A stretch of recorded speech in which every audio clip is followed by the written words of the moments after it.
Hello everyone, today I'm going to show you a special video how to read CSV file or any other kinds of file using Python. So to do this you have to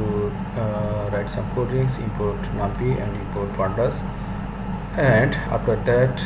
you have to read dataset PD, this is pandas, and reads the CSV from this is our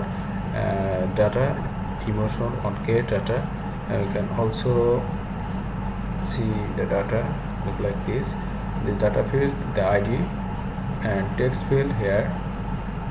and also the emotions, sadness, anger,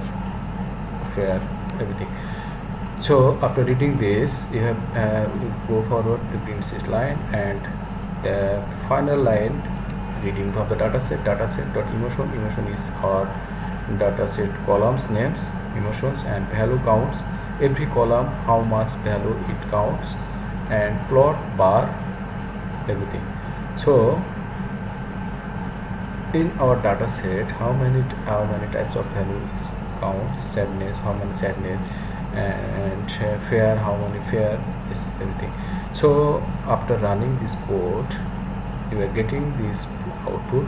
the joy, number of joy inside the data set